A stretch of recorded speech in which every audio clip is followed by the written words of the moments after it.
नमः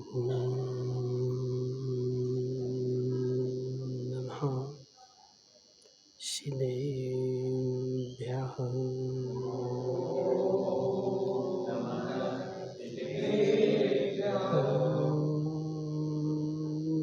नमः सिद्धेभ्यः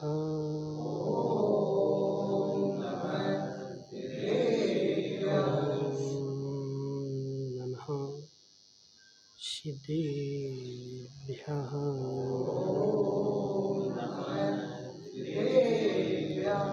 तज्जयति परं ज्योति समं समस्तेऽनन्तपर्याये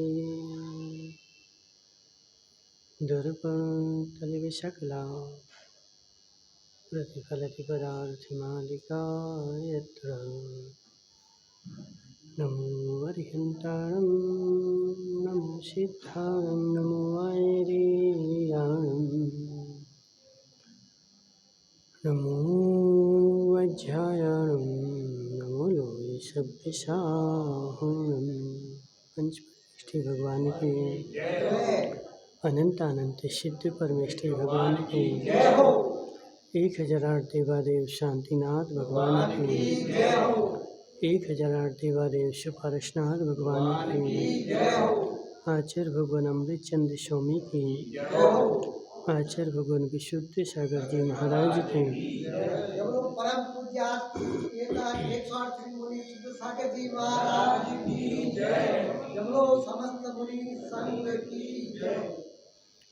मनुष्यों, तीर्थंकर भगवान की दिव्य देशना शादवाद वाणी जयवंत हो। आचार्य भगवान अमृत चंद्र स्वामी पुरुषार्थ सिद्धि उपाय ग्रंथ में आचौर्य व्रत का वर्णन कर रहे थे कि हे जीव, चोरी जो है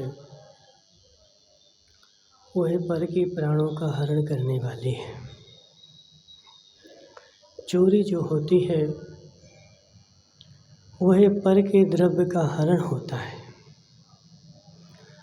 और जिस जिस वस्तु में जिस जिस क्रिया के द्वारा पर की चीज़ का हरण हो वह सारी क्रिया चोरी के अंतर्गत आती है। चेतन भाई,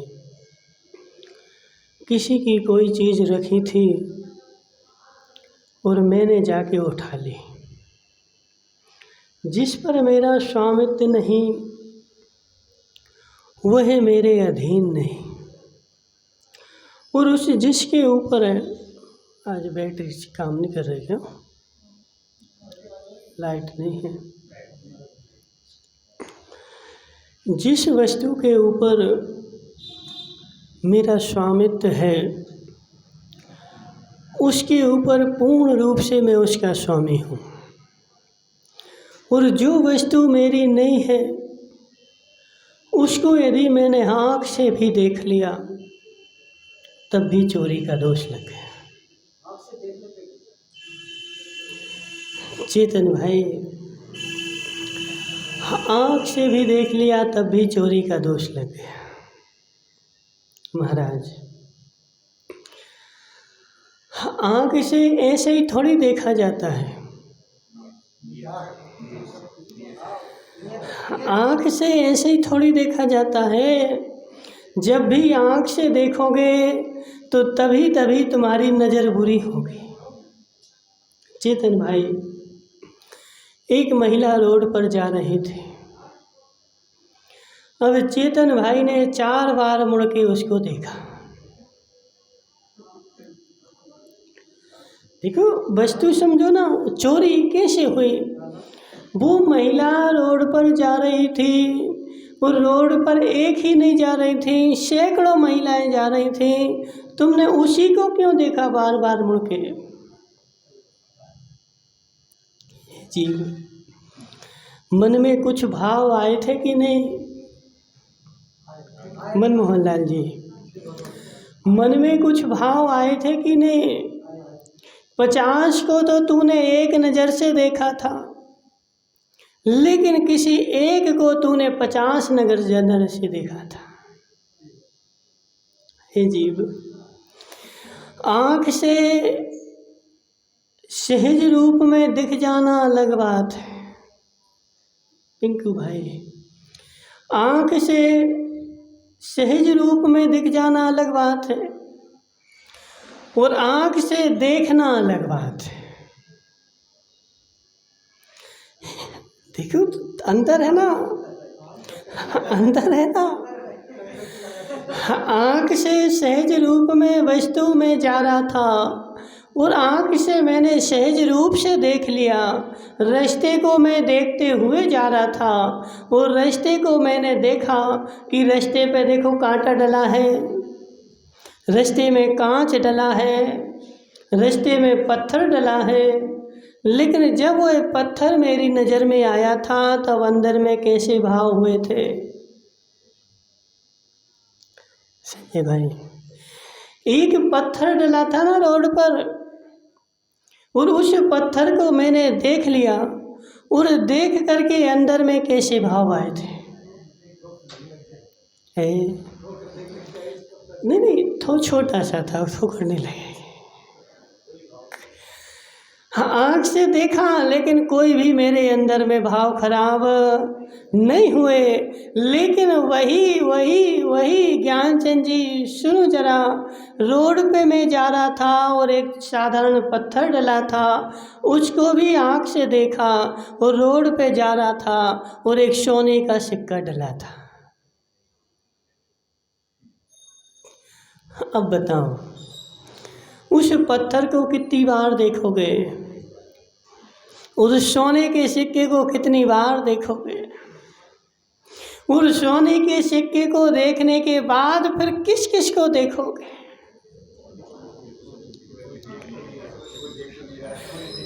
देखो वस्तु को देखो ना।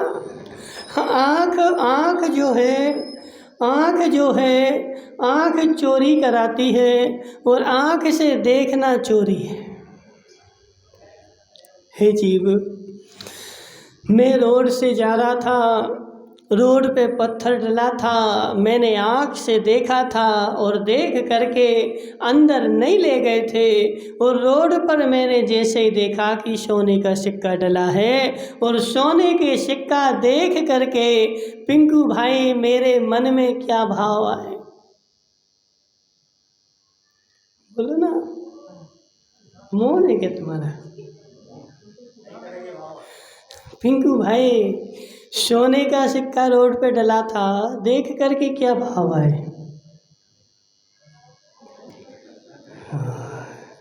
हे जीव, अब समझो जरा, उस सिक्का सोने का जो डला है वह उठाना क्यों चोरी है? क्योंकि पहले तो सिक्के पे नज़र जैसे ही गई और नज़र गई तो नज़र खराब हो गई। पंडित जी साहब देखो वो कुर्सी अलग कर दो वहाँ से, ठीक है? कल से एक काम करना, कल से जेब यहाँ से अलग कर देना, थोड़ी जगह तो हो लोगों को बैठने की। अब उतनी सी जगह, उतने में तुम 50 सामान रख दोगे, ठीक है ना? पंडित जी साहब, पहले रोड पर मैंने सोने का सिक्का देखा और जैसे ही नज़र सोने पे गई तो नज़र खराब हो गई। नज़र में क्या मिल गया संजय भाई? बोलते ना, देखो इसकी नज़र खराब है। हाँ, उसकी नज़र खराब है कि क्या मतलब? कि उसकी नज़र में मिट्टी मिली, उसकी नज़र में पत्थर मिले, कि उसकी नज़र में मिर्ची डली? क्या डला उसमें कि नज़र खराब है? हे जीव, नज़र खराब हुई, इसका मतलब क्या? मेरे चैतन्य आत्मा जो है वह चैतन्य आत्मा का भाव खराब हुआ, उसे चेतन में मिर्ची मिल गई। राकेश संगी, देखो संजय भाई, अब संजय भाई बोल रहा था, बोले महाराज अब तुमने सबको LKG में बता दिया। जीव पंडित जी, जो LKG में पढ़ेगा उसको LKG वाला तो बताना पड़ेगा। LKG में पढ़ रहा है जो अभी देखो संजय भाई, अभिषेक करना धर्म की LKG है। तो महाराज अब करें क्या? हे जीव, अंदर की नजर को सुधार। पंडित जी साहब, करना क्या है? कोई तसला थोड़ी फेंकना है कि सब वो तसला फेंक दो उठा करके और वो पूरी मलबा फेंक देंगे। तो देखो महाराज, मैंने पुरुषार्थ कर लिया। अब संसार के लोग पुरुषार्थ का मतलब क्या समझते? अब वो नवरत्न टोंगिया तो बोलेगा, बोले महाराज मैं पुरुषार्थ करना चाहता हूँ।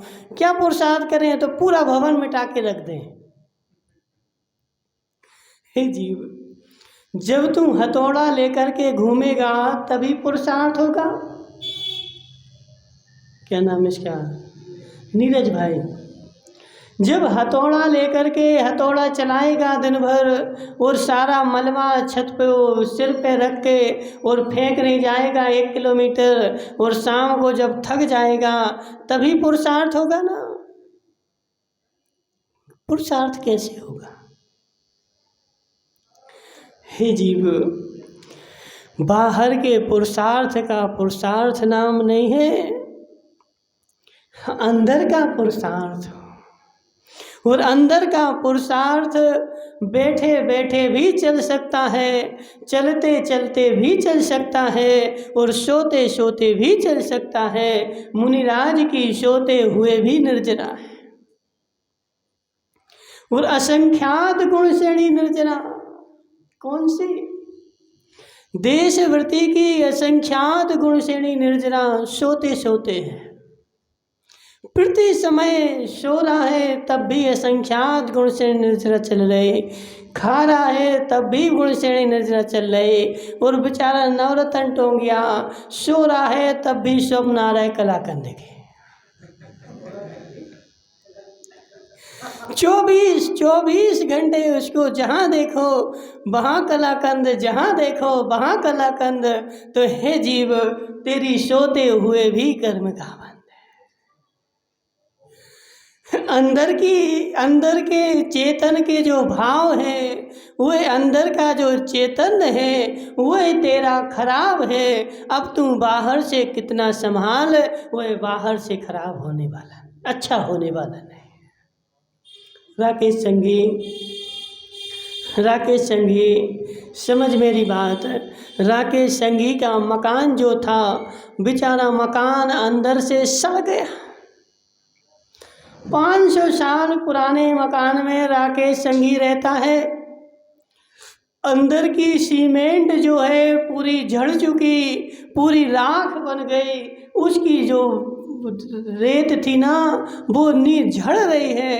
अब राकेश संघी ने क्या किया कि एक पेंटर को बुलाया, बोले अच्छा बढ़िया कलर कर दो, चमक जाए। राकेश संघी, कौन सा पेंट करवाओगे कि मकान चमक जाएगा? क्यों?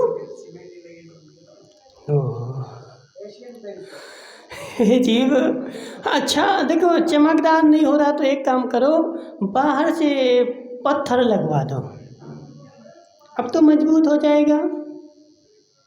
क्यों?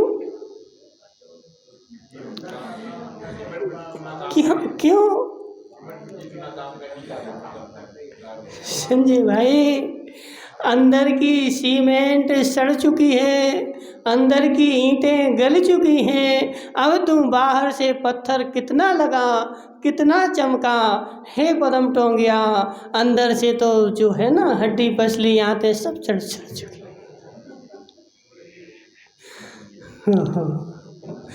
अब देखो संसार ऐसे ही है। प्रकाश चंद जी बड़ई वाले, हे प्रकाश चंद जी, अब जो पदम चंद जी टोंगिया क्या बोलता, बोली महाराज अभी तो मैं जवान हूँ, अभी तो मुझे भोग भोगना है, अभी मेरा इतना जीवन बाकी है और इतने जीवन में सुख भोगूंगा।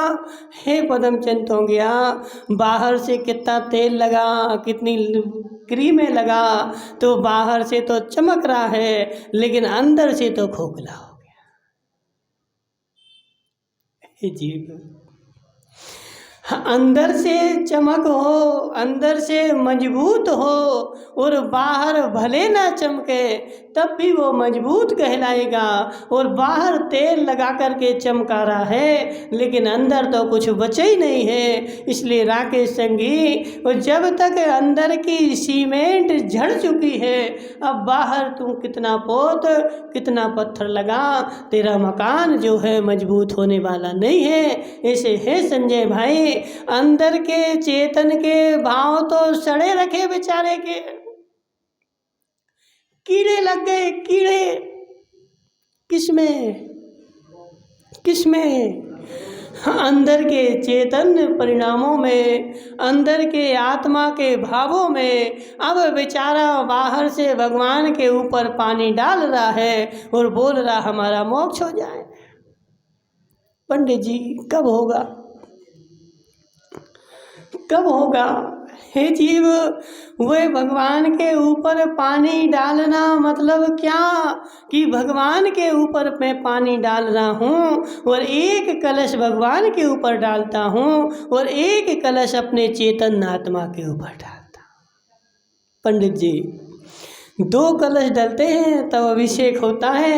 अब बेचारे मूर्ख प्राणी ने क्या सोच लिया कि वहाँ कलश रखा हुआ मिलेगा और उस प्रतिमा के ऊपर डाल आओ और हो गया हमारा अभिषेक। वह कलश डालना तो मात्र बाहर की जड़ की क्रिया है, चेतन की नहीं। किसकी है? वह बाहर में कलश डालना जड़ की क्रिया है और अंदर में कलश डालना चेतन की क्रिया है। उस चेतन के ऊपर शुद्ध भाव का कलश ढले, विशुद्धि का कलश ढले और भगवान के ऊपर जल का कलश ढले, तब तुम्हारा वह अभिषेक करना सार्थक है और तब तुम्हारी क्लास बढ़ेगी। संजय भाई, तब तुम्हारी क्लास ऊपर बढ़ेगी। और जब जब तू अंदर अंदर में विशुद्धि बढ़ाएगा, जितने जितने तेरे भाव विशुद्ध होते जाएंगे उतने उतनी तेरी क्लास आगे बढ़ती जाएगी। अब बेचारा क्या है, अष्ट अंग दोष 25 कहाँ लिखा और क्या लिखा है? पूरा बोलो ना।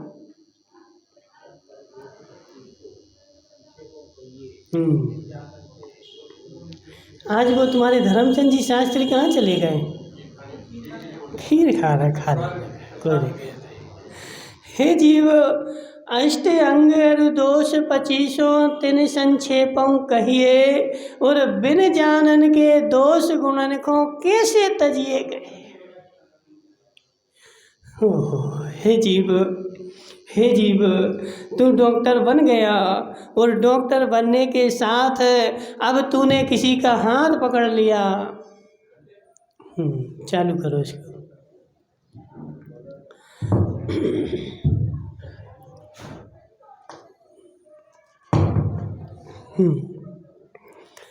पंडित जी साहब,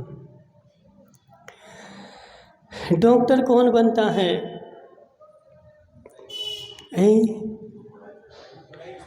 डॉक्टर कौन बनता है?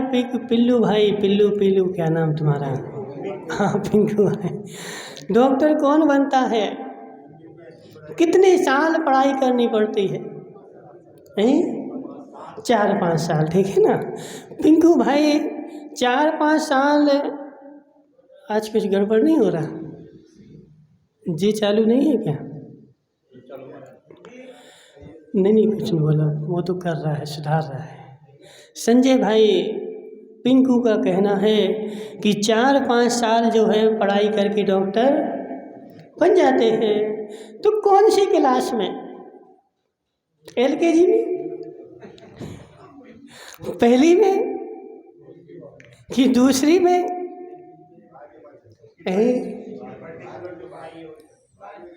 अच्छा, जीव 4-5 साल में डॉक्टर बनते हैं, लेकिन यह तो बता कि कौन सी क्लास में अब 4-5 साल में डॉक्टर बनते हैं। और पुनीत संघी बेचारा गया डॉक्टर बनने, और वो अपनी देवी की क्लास में 5 साल बैठा रहा, और देवी अनार के पढ़ाती रही, और अनार के 5 साल पढ़े, और यहाँ आके बैठ गया। बोली डॉक्टर पुनीत संघी MBBS। तो MBBS लिख दिया ना। अब एक पहले M पढ़ा, फिर B पढ़ा, फिर B पढ़ा, फिर S पढ़ा, तो सारे का अक्षर पढ़ लिए ना। तो उसने तो MBBS लिखता, MBBS की आगे लिख दिया ABCDEFGHYZ, सब इसके पास है। हे पुनीत संघी, ABCD पढ़ने से डॉक्टर नहीं बनते। डॉक्टर पढ़ने के लिए डॉक्टर की क्लास में बैठना पड़ेगा। ऐसे हे संजय भाई, अभिषेक करने से मोक्ष नहीं जाते।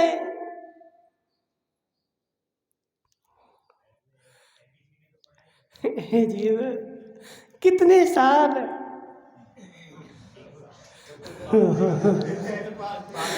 ABCD कितने साल,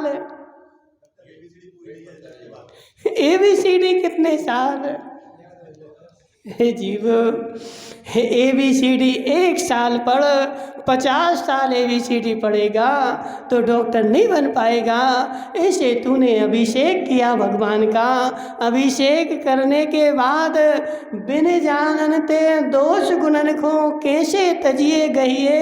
अष्टांग बताओ छावड़ा जी, अष्टांग बताओ ना। अष्ट अंग और दोष 25। छावड़ा जी कितने साल हो गए अभिषेक करते हुए?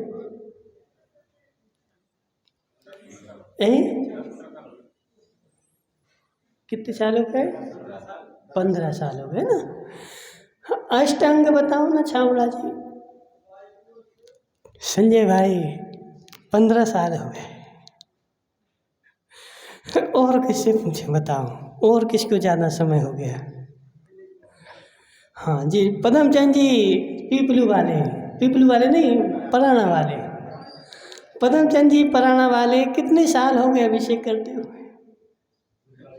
39 साल हो गए। अष्टांग तो बताओ।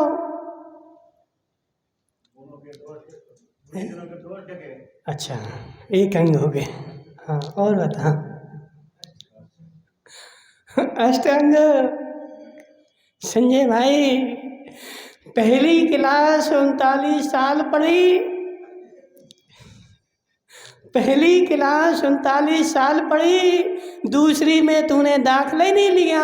हे जीव, तेरा कल्याण होने वाला नहीं है। मात्र पानी ढालता रहा, लेकिन जाना तो तूने है ही नहीं। और बिन जानते दोष गुणन को कैसे तजिए गहिए। जब तू जानेगा कि दोष क्या है और गुण क्या है, तो दोष को छोड़ेगा और गुण को ग्रहण करेगा। मुझे दोष भी पता नहीं और गुण भी पता नहीं, अब किसको छोड़ना है? अब बेचारा देखो, वो एक कहावत आती है, पंडित जी साहब 4 पंडित थे, और वो 4 पंडित बनारस गए पढ़ने के लिए। यहाँ नहीं पढ़े जयपुर में। क्यों? क्योंकि बनारस में अच्छा स्कूल है, मोटा सा बड़ा सा। तो वो बनारस के स्कूल में पढ़ने गए, और बनारस के स्कूल में उनको पढ़ाया गया कि देखो, जिसमें छेद हो उसको नहीं खाना। जिसमें छेद हो ना, रोटी में छेद हो जाए तो नहीं खाना, क्योंकि सड़ गई, वो सड़ जाती ना रोटी, 5-8 दिन की हो जाती, उसमें कीड़े छेद कर देते। तो पंडित जी ने पढ़ाया कि जिसमें छेद हो उसको छोड़ देना। जहाँ बहुत सारे लोग चल रहे हों वहाँ साथ में हो जाना, गिरते को सहारा देना। अब वो 4 कौन कौन थे? तो एक पुनीत संघी था, एक विमल भाई जोला था, एक नवरत्न टोंगिया था, ठीक है ना। अब एक और कौन था नवरत्न भाई तुम्हारे साथ? वो राकेश संघी था। तो बेचारे 4 के 4 पढ़ के आ गए। वहाँ पे क्या पढ़ाया था? जिसमें छेद हो उसको नहीं खाना, जहाँ भीड़ जा रही हो उसके साथ चले जाना और गिरते को सहारा देना।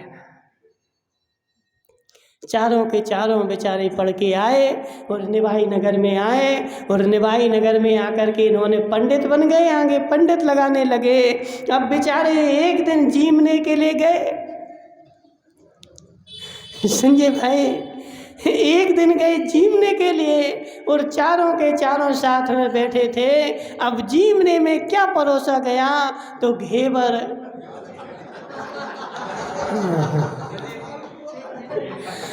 घेवर और घेवर के बाद मालपुआ।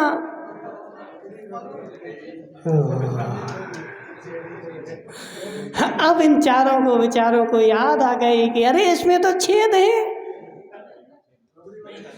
इनमें तो छेद है, देखो घेवर में भी छेद है और मालपुआ में भी छेद है, अरे इनमें तो छेद है। और जिसके यहाँ जीमने गए थे बेचारे को गालियाँ दे के आ गए, तुम जी हमें सड़ा आइटम खिला रहे, छेद वाला, फेंको इसको।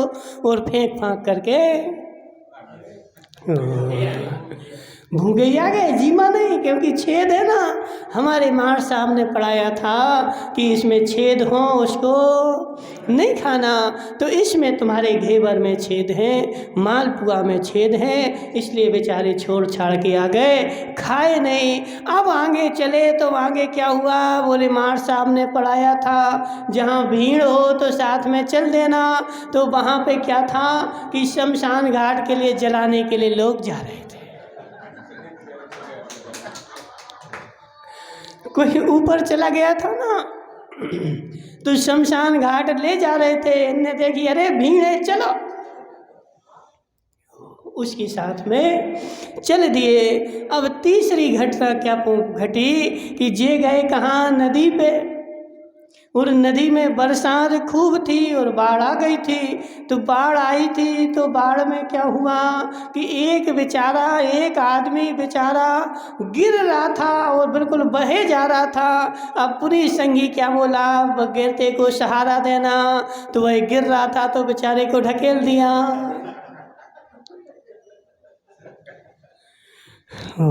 संजय भाई अच्छा किया कि नहीं, सहारा ही तो दिया ना, गिरते को सहारा देना। तो वह गिर रहा था तो गिरते को सहारा दे दिया तो और गिर गया नीचे वो। महावीर भाई इनके मार साहब ने पढ़ाया था कहाँ, कहाँ विमल भाई जोड़े, बनारस के मार साहब ने, यहाँ के निभाई के नहीं, निभाई के होते तो फिर भी बोल देते कि गलत पढ़ाया होगा। बनारस से पढ़ के आए थे और भी बहुत सारी चीज़ें पढ़ के आए थे। तो इसलिए हे पुनीत संगी, तू बनारस से पढ़ के आया, बनारस से पढ़ के आया, अपनी देवी से पढ़ लेता तो होशियार हो जाता। अब वो देखो क्या होता है कि एक बुंदेलखंड में कहावत है, घर की मुर्गी दाल बराबर। हाँ देखो आ गए धर्मचंद जी शास्त्री, आ जाओ तुम्हारी जगह फिक्स है। देखो धर्मचंद जी शास्त्री तुम लेट हो गए आज बहुत। हे जीव बैठ जाओ, ठीक है। हे जीव घर में पढ़ लेता पुनीत संगी तो तू भी मास्टर बन जाता, लेकिन बनारस पढ़ने गया और पढ़ कर के आया, लेकिन मास्टर ने जो पढ़ाया था वो नहीं पढ़ा, उसको तूने मात्र उल्टा उल्टा पढ़ा। तो बिन जानते दोष गुणन को कैसे तजिए गए।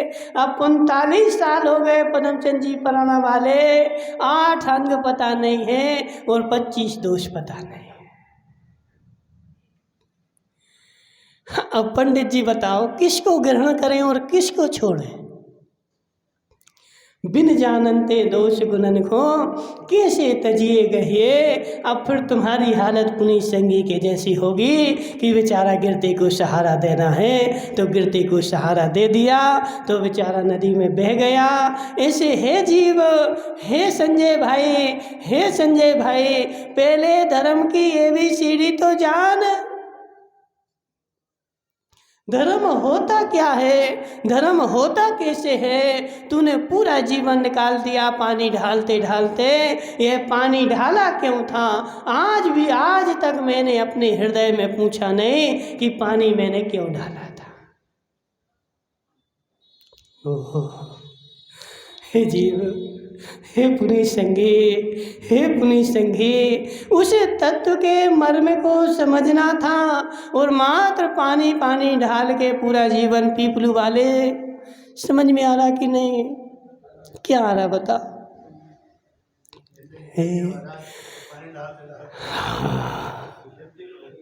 हे जीव, काहे बता वो विशुद्धि? विशुद्धि काहे? ऐसा तो नहीं कि वह विशुद्धि तेरी सड़ी हुई हो। बिन जानते दोष गुणन को कैसे तजिए गहिए, जब तक जानेगा नहीं छोड़ेगा किसे, और जब तक जानेगा नहीं ग्रहण करेगा किसे। ग्रहण करने के लिए और छोड़ने के लिए सबसे पहली शर्त है कि जानना पड़ेगा। इसलिए संजय भाई, सम्यक दर्शन, सम्यक ज्ञान, सम्यक चारित्र, इसमें ज्ञान को बीच में क्यों रखा? क्योंकि जब भी सम्यक दर्शन होगा तो ज्ञान पूर्वक ही होगा, और जब भी सम्यक चारित्र होगा तो ज्ञान पूर्वक ही होगा। बीच में रखा वह मध्य दीपक है, वह दर्शन को भी प्रकाशित करता है और चारित्र को भी प्रकाशित करता है। और ज्ञान निकाल लोगे दोनों अंधेरे में, कुछ नहीं होगा। संजय भाई, पहले सम्यक ज्ञान होगा कि पहले दर्शन होगा?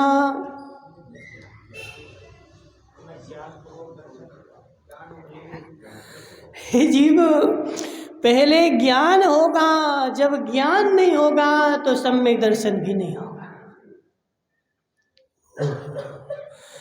अब देखो, हम बताते, शंका भी हम ही खड़ी करते, क्योंकि वो बहुत सारे लोग इस पे भी सुनेंगे ना तो बोलेंगे महाराज ने विपरीत बोल दिया, पहले तो दर्शन होता है फिर सम्यक ज्ञान होता है। नीरज भाई, सम्यक ज्ञान बाद में भले होता है, लेकिन पहले सामान्य ज्ञान होता है, फिर सामान्य ज्ञान होने के बाद सम्यक दर्शन होता है, और जो पहले सामान्य ज्ञान हुआ था वही सामान्य ज्ञान सम्यक ज्ञान में परिवर्तित हो जाता है। सम्यक कारण जान ज्ञान कारज है सोई, युगपत होते हूँ प्रकाश दीपक ते होई। हे जीव, सम्यक ज्ञान को सम्यक पना जो है वह दर्शन के कारण मिलता है। इसलिए सम्यक ज्ञान और सम्यक दर्शन दोनों युगपद होते हैं, लेकिन सामान्य ज्ञान तो बहुत पहले हो जाता है। मनमोहन लाल जी, तुम पिताजी हो कि नहीं? तुम पिताजी कब बने थे? जब बच्चा पैदा हुआ तब तुम पिता बने कि तुम जन्म हुआ तुम्हारा?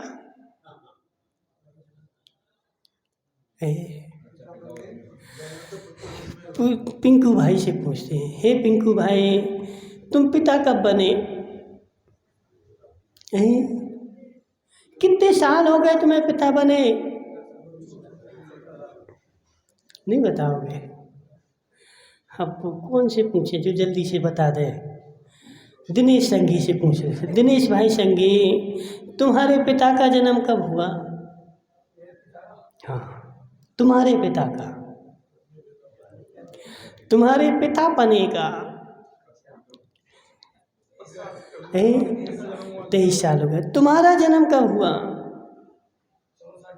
54 साल पहले। अब समझो संजय भाई, इसका जन्म तो 54 साल पहले हो गया था, और इसके पिता पने का जन्म जो है वह 23 साल पहले हुआ, ना कि इसका जन्म पहले हुआ। और क्या नाम इसका, दिनेश संगी, जिस दिन तुम पिता बने थे उस दिन तुम्हारे में क्या परिवर्तन आया था?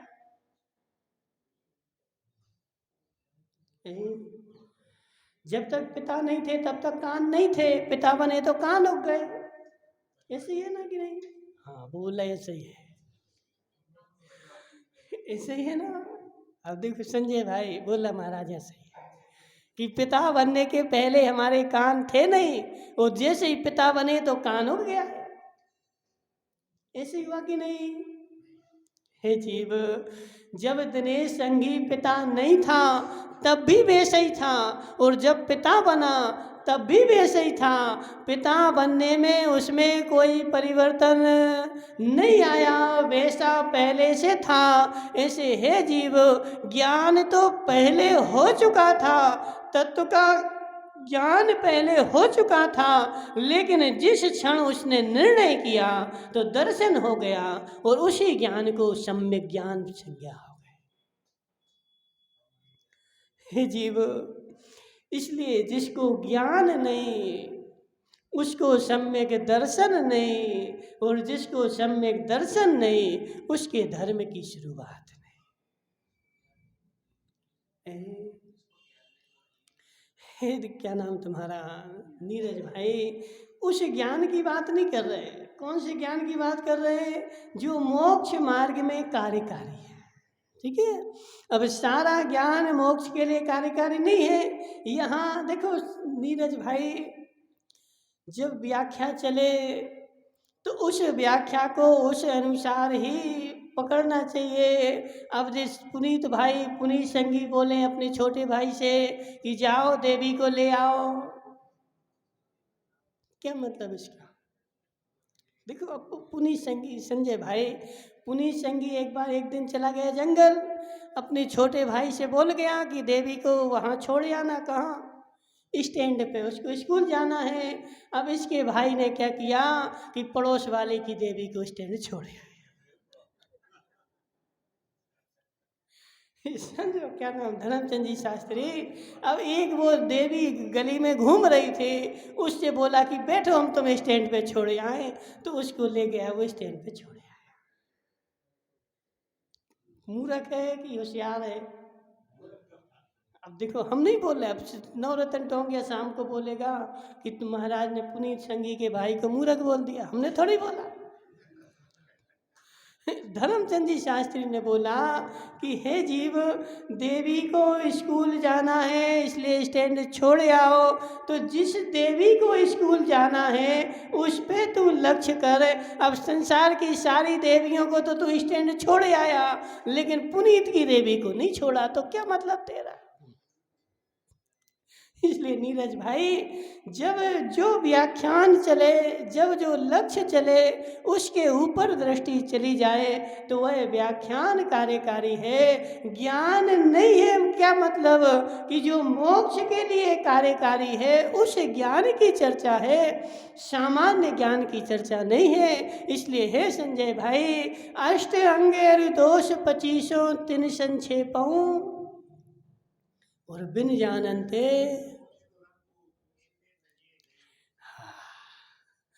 अब वो पहली में जो बच्चा पढ़ रहा है उसको ना तो दोष पता है ना गुण पता है। उसको तो मास्टर ने बोल दिया एक चूल्हा बनाओ।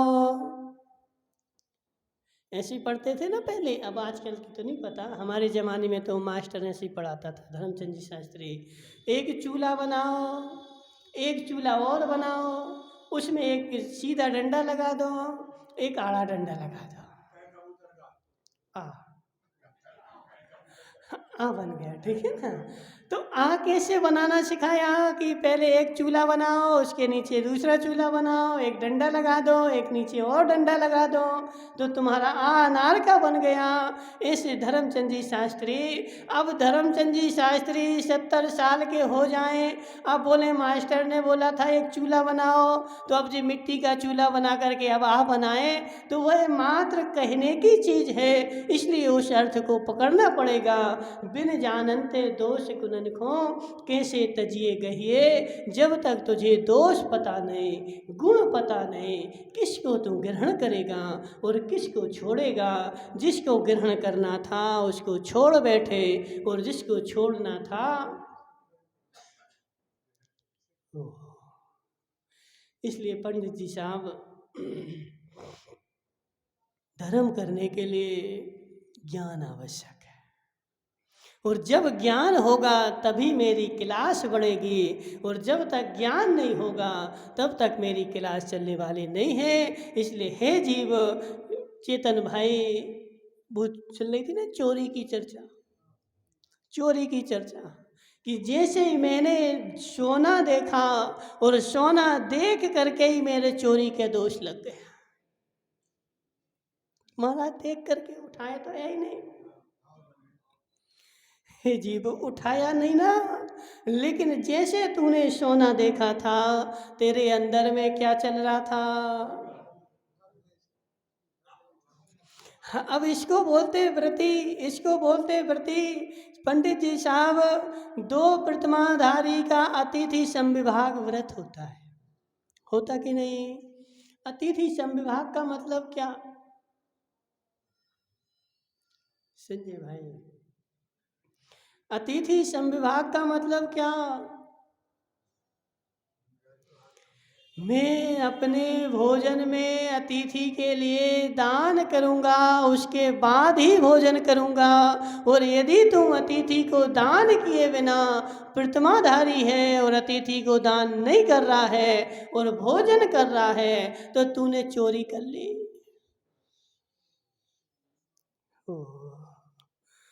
महाराज, चोरी कहाँ करी? हमने ही अपना तो भोजन किया है। हे जीव, तूने नियम लिया है कि पहले अतिथि को भोजन दूंगा और उसके बाद में भोजन करूंगा, और नियम लेके आया है और अब नहीं कर रहा है, तो चोरी हो गई। संजय भाई, चोरी कहाँ कहाँ होती है, कैसे कैसे होती है? वो 2 प्रतिमाधारी, मात्र 2 प्रतिमाधारी जीव भोजन नहीं कर सकता बिना दिए। अतिथि नहीं हो तो नवरत्न टोंगिया है ना अतिथि। उत्तम मध्यम जगन त्रिविध के अंतर्यातम ज्ञानी और तीनों शिवमगचारी। संजय भाई, तीनों शिवमगचारी, उत्तम हो तब भी शिवमगचारी, मध्यम हो तब भी शिवमगचारी, और जघन्य हो तब भी शिवमगचारी। तीनों ही शिवमगचारी है। अब इनसे पूछो, पदमचंद जी पराणा, तुम्हें खूब जोर से भूख लगी थी, अब पदमचंद जी पराणा बोला हम तो क्या वो घेवर खाएंगे रबड़ी के, और कुछ नहीं खाएंगे।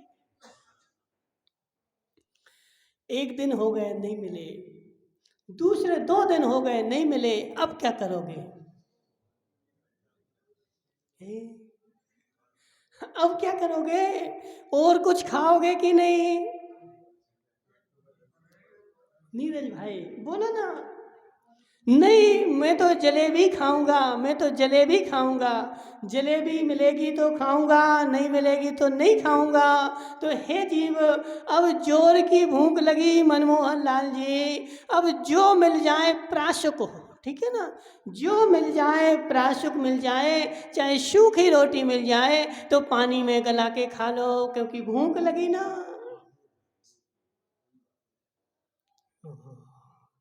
अब मनमोहन लाल जी बोले कि नहीं, हम तो रबड़ी के घेवर ही खाएंगे और कुछ नहीं खाएंगे।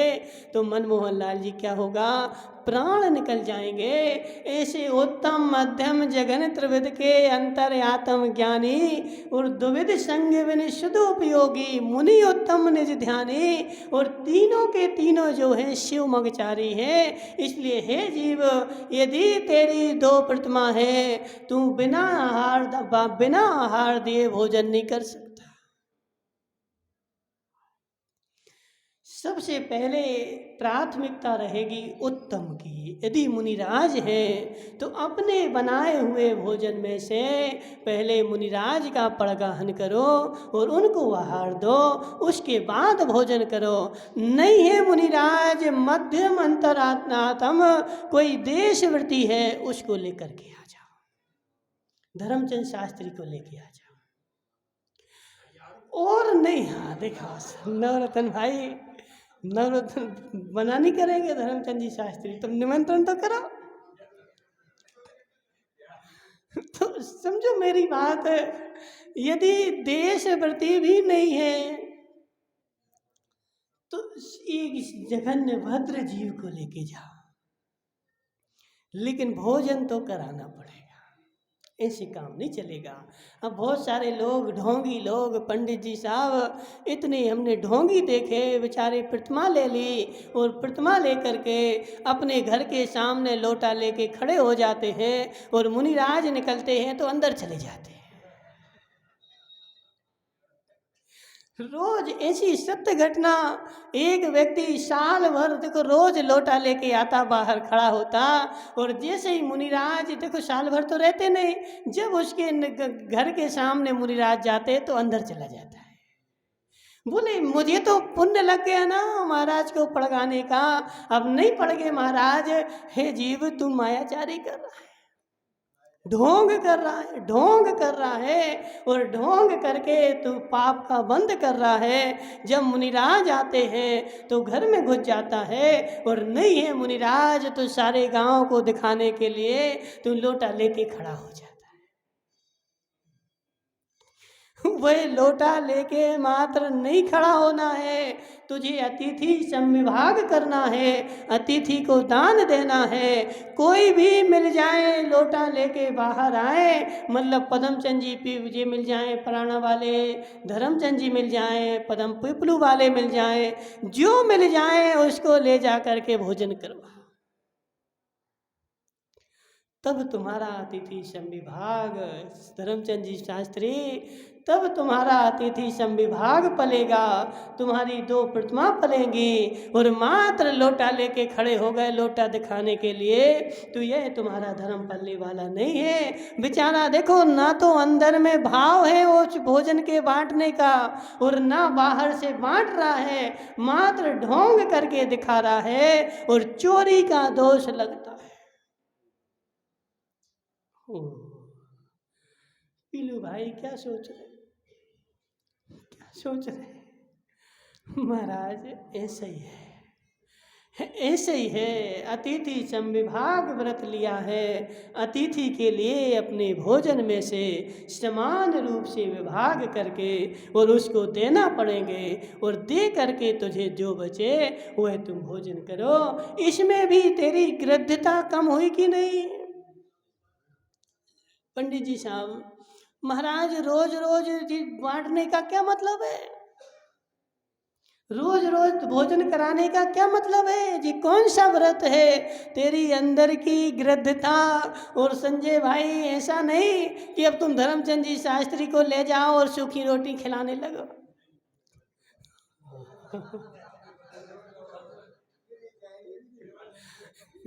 हे जीव, ऐसा नहीं कि अब रोज रोज तो करवाना है, तो अब धर्मचंद जी शास्त्री रोज आ जाते हैं तो सूखी दाल बिना नमक की, बिना घी की। हाँ, और वो क्या, धर्मचंद जी शास्त्री अब वो माल, वो कलाकंद भी बनाएंगे तो नमक डाल के। बोले कल से अपने आप नहीं आएंगे। नहीं, ऐसा नहीं, जो तुझे खाना है उसी में विभाग करना है, और जो तुम उनको खिलाओ वही तुम्हें खाना है। हाँ। देखो धर्मचंद जी शास्त्री, धर्म तो 100% शुद्ध है, और शुद्ध था और शुद्ध ही रहेगा। अब तुम लोगों ने मिलावट कर दी, वह धर्म नहीं है। संजय भाई, तुम मिलावट भले करते रहो, तुम्हारी मिलावट को धर्म नाम नहीं है। धर्म तो शुद्ध था, है और रहेगा, और धर्म में शुद्धता नियम से रहेगी। अतिथि संविभाग का मतलब क्या? अंदर के उस ममत्व भाव का त्याग करना, अंदर के राग भाव का त्याग करना है। अंदर में जो मूर्छा बैठी थी उस मूर्छा भाव का त्याग करना है। तू अतिथि को विभाग करके भोजन देगा, तेरी मूर्छा थोड़ी कम होगी। इसलिए हे संजय भाई, यदि नहीं देता है और निशाचर बन करके और खा रहा है तो चोरी कर रहा है। महाराज, मैंने तो आज तक किसी की चोरी नहीं करी। राकेश संगी, आज तक मैंने चोरी नहीं करी। हे जीव, बांट के नहीं खाया ना, बांट के नहीं खाया ना, यह तेरी चोरी है। स्वयं जितना आया स्वयं खा गया, यह तेरी चोरी है। इसलिए चोरी के अनेक भेद हैं। नवरत्न टोंगिया अब नवरत्न भाई को दिया पत्र, बेचारे ने पढ़ लिया, तूने चोरी कर ली। संजय भाई सत्य है कि नहीं? महाराज की टेबल पर पुस्तक रखी, यदि तुझे पढ़ना है पहले आज्ञा लेनी पड़ेगी। उठाने के पहले आज्ञा लेनी पड़ेगी। महाराज हम ये पुस्तक पढ़ ले क्या? ये पुस्तक पढ़ सकते क्या? और बिना आज्ञा के तुमने पुस्तक उठा ली, तुम्हें चोरी का दोष लग गया। जिस वस्तु पर देखो, चाहे वो बोलते ना, जल मृतिकावन शेष नाही कछु गहे अदत्ता। चोरी का स्वरूप लिखा ना कहाँ? 6 डाला में, जल मृतिकावन शेष नाही कछु गहे अदत्ता। क्या मतलब इसका? जल, देखो श्रावक के लिए जल और मिट्टी के बिना कोई भी चीज बिना दी हुई नहीं ले सकते। मात्र क्या ले सकते हो? जल और पानी। अब तुम अभी 10 लक्षण आएंगे, बेचारे मूढ़ प्राणी आएंगे, अब उसमें तुम श्रावक हो ना, वह द्रव्य भी नहीं ले सकते। पानी तो ले सकते हो, जल की छूट है, चावल बादाम लेने की छूट नहीं। यदि चावल बादाम भी उठाए तो तुमने चोरी कर ली। पंडित जी साहब देखो, अब तुम प्रवचन करने जा रहे ना, तो ऐसी सूक्ष्म व्याख्या करना, विचारों को पता तो चले कि धर्म किस वस्तु का नाम है, चोरी कहाँ कहाँ होती है, कैसे कैसे होती है। अब विधान में बैठ गए और विधान में बैठ करके यहीं का स्वाहा मुफ्त की चंदन घिसमोरे नंदन जिस श्रावकों का है। महाव्रती तो जल और मिट्टी भी नहीं ले सकता। संजय भाई, महाव्रती तो जल भी नहीं ले सकता और मिट्टी भी नहीं ले सकता। श्रावक के लिए जल और मिट्टी की छूट। जल मृति कावन शेष नाही कछु गहे अदत्ता, निज वनितावन शेष नारी सो रहे व्रता। कौन? संजय भाई कौन? श्रावक की मुनिराज? ये मुनिराज की चर्चा नहीं चल रही, किसकी चल रही है? श्रावक की चल रही है। तेरे लिए मिट्टी, और वह मिट्टी भी क्यों? अब वो संजय भाई बोले कि महाराज अच्छी बताई तुमने, अब हम तो एक काम करेंगे, दूसरे के खेत में से मिट्टी चुरा चुरा के बेचेंगे। वही मिट्टी भी क्यों ले सकता है? जंगल गए ना तो हाथ धोने के लिए, ना कि वो घर बनाने के लिए। घर बनाने के लिए लोगे तो खरीद के ही लेनी पड़ेगी, वो हाथ धोने के लिए तुम ले सकते हो। और कोई भी चीज़ नवरत्न भाई टोंगिया, तुमने जिस पर मेरा स्वामित्व नहीं है, अधिकार नहीं है, उस वस्तु को बिना पूछे हाथ भी लगाया तो चोरी का दोष है। पदम चंद्र जी, क्या नाम, प्रकाश भाई बड़ई वाले, समझ में आ रहा? क्या आ रहा? महाराज मैं मंदिर जाता हूँ, मंदिर में द्रव्य देता हूँ साल भर, हे जीव देता है 2 किलो, चढ़ाता है 200 किलो। पंडित जी साहब होता कि नहीं? देता है 2 किलो, चढ़ाता है 200 किलो। हे जीव तूने चोरी करी, इसलिए राकेश संघी चोरी मत करना। अब 10 लक्षण आ रहे, कम से कम 10 दिन तो मत कर चोरी। अपने स्वा का मात्र जल मृति का वन, राकेश भाई नियम ले लो, 10 दिन के लिए ले लोगे क्या? नहीं सामग्री नहीं कर रहे, चोरी नहीं करेंगे इसकी बात कर रहे। जल मृति का वन, जल और मिट्टी के अलावा 10 दिन कोई भी चीज बिना दी हुई नहीं लूँगा। जब भी लूँगा तो अपनी स्वयं की तो ले सकते हो, लेकिन तुम दिनेश संगी के घर में चले गए और कुछ उठा के ले आए, कुछ अच्छी चीज रखी थी कि अपने ही तो घर है, तो हे जीव तूने चोरी कर ली। इसलिए संजय भाई समय तो हो गया और खूब सूक्ष्म व्याख्या है। जल मृतिका बिन शेष नाही कछु, गहे रत्ता जल और मिट्टी ले सकता है बिना दी हुई। इसके अलावा श्रावक यदि दूसरी वस्तु लेता है, रोड पे क्यों न डली हो विमल मार्ट साहब। जो विमल मार्ट साहब आज कहाँ गए सबके सब? अच्छा वो रोड बना रहा है आज सबके सब। हाँ बना लेते, रोड बनाएंगे। देखो जी खाएंगे, फिर एक रोड बनाएंगे कितने किलो का? 12 किलो का। देखो पंडित जी साहब जी राजस्थान वाले कितने चतुर हैं बेचारे। रोड तीज को एक ही खाना है, दो नहीं खाते ना। रोड तीज पे कितने खाते? एक की दो? हमें तो कुछ पता नहीं, हमने तो तुम्हारे यहाँ राजस्थान में आके ये रोड तीज सुनी है, कभी बचपन में तो सुनी नहीं। क्या होती, कैसी होती है? नहीं कुछ नहीं होता वहाँ पर।